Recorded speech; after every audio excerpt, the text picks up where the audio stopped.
So, starting yesterday, the U.S. is receiving its first batch of white South African nationals that have been extended the privilege of coming to the United States as refugees from South Africa. This first batch is 8,000 of these people. So the American people didn't want this, don't want this. It's crazy because when Donald Trump took office, he discontinued almost entirely the refugee program. And there were like 22,000 people from different countries seeking refugee status and in the process of receiving denial or approval for the refugee status to reside in the United States due to issues in their country, which are always based and caused by, no matter what they are, the destabilization that the United States and the West has caused at some point, some way. Donald Trump discontinued this program almost entirely and threw all of these 20-something thousand people back to their countries.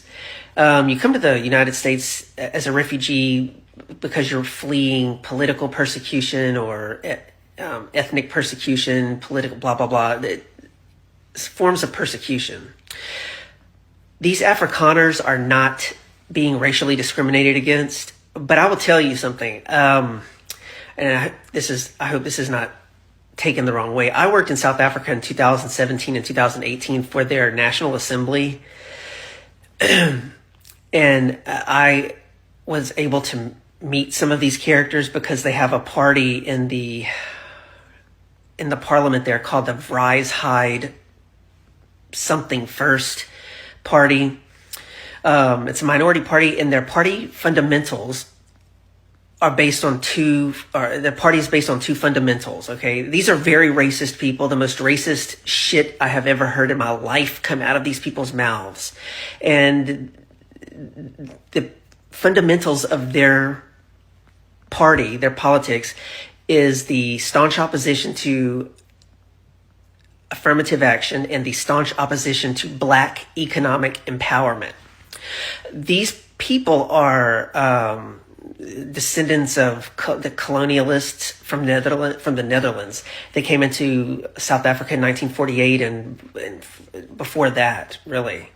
And stole all of the land. So they make up like 13% of the population in South Africa, and they own like 95% of the land. Like literally one person will have 20 or 25,000 acres that they and their lineage stole. And they are colonialist minded to this day. They are slave mentality, like slave owning mentality. They are, they exist in South Africa. And Black people are not allowed where they live unless they have a permit for work, like a housemaid or something. And they're the cause for South Africa being one of the most unequal countries in the world, according to the World Bank, to this day. And while apartheid ended in 1990, you wouldn't know it going to South Africa by the way that the Black people, the Black South Africans, are treated versus these jackasses. And that is what they are. They are fucking ignorant, evil people. I mean, they call themselves Boers and shit like that. I'm telling you, the stuff that they say, and it's like every single one of them that I met that are almost 200 of them in this party. I didn't work for this party. This party is just in the assembly. All are like that. Like they are like in their regular conversation are like, Black people don't have no intelligence. And this is the shit they say all the time. Right. And it's why there's racial divide in South Africa like it is, because this minority still has a grip. So Donald Trump, at the behest of Elon Musk and Peter Thiel, with their insistence that these particular group of white people are facing racial discrimination because the National Assembly, the government of South Africa has enacted a land back policy, which is technically expropriation without compensation, which you stole the land. You don't need to be compensated to have one person, and they will tell you, we worked hard for this land. You didn't work this is what they believe. And it's 20,000 acres, and one person will tell you that his grandfather worked hard for the land. His grandfather came from Israel and the Netherlands and stole the land by murdering the people that had it for generations. And these people that are coming to the United States, I do not like them, and nobody else is going to like them. They're not coming here because they are under oppression. They are coming here with a sense of entitlement in their wealth and for a reason. But as they're being provided refugee status only as the exception to the rule, everyone else, no one gets this status ever again because the program is being discontinued. For 12 months, at least, they have housing completely paid for. They have all of their food, all of their clothing, all of their amenities, cell phones, and travel vouchers. In some cases, even they will be provided vehicles. Guess who pays for all of that when it comes down to the bottom sifting? U.S. taxpayer funds are who get those funds are derived from U.S. taxpayer funds. When everybody was yapping about the people that like Florida and Texas was flying to New York, the migrants last year and the year before that, and they were saying they're getting vouchers and they're getting free food and subsidies, and they weren't. Well, these 8,000 plus are going to get all of that for at least a year. And then after a year, they'll be able to change their status to permanent legal resident. And now half of the Afrikaners have an issue with coming to the United States as a refugee. But the ones that understand the agenda are the ones that are coming. And they're coming with entitlement and they're coming with wealth. And it's going to cause racial division. I'm just being straight up with you. These Donald Trump, Elon Musk, and Peter Thiel do not have any fucking good, genuine interest in the well-being of anyone, much less South African white people. And I'm just telling you that Zionism is all in it. Zionism and Nazism were in South Africa at the end of apartheid in 1990, deeper than what Nazism was at the height of Nazi Germany in the 30s and 40s.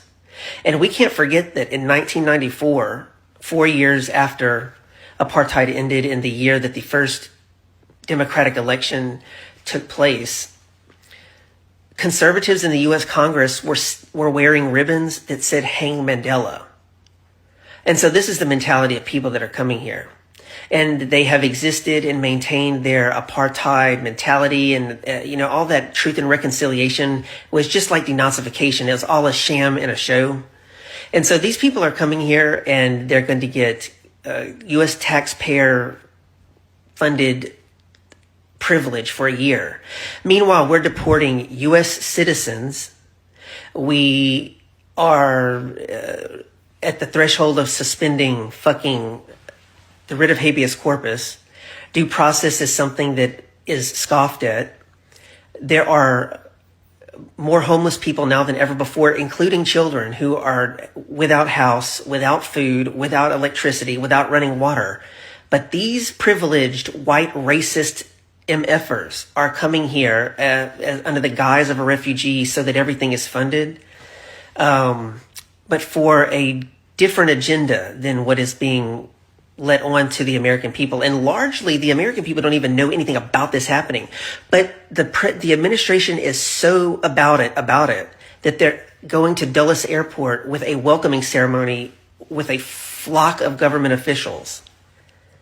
So this is, the Jews are all in South Africa with the Afrikaners, training them to be snipers in an anticipation for this conflict over this land back measure that they do believe will escalate into a conflict at some point in the future. So I don't think that Americans should be welcoming to these people. I know that sounds, to some people on the surface of it, it might sound immature. And we don't want any of that racist shit here. We are dealing with our shit, but you will see when these people are here and it's attention on them that Americans, the American culture on white and black issues will make us look revolutionarily evolved compared to these backwards, knuckle-dragging white supremacists, because they are real white supremacists. They are white supremacist-minded. Currently, they are colonialist-minded. Currently, they are apartheid-minded. Currently, and they are slave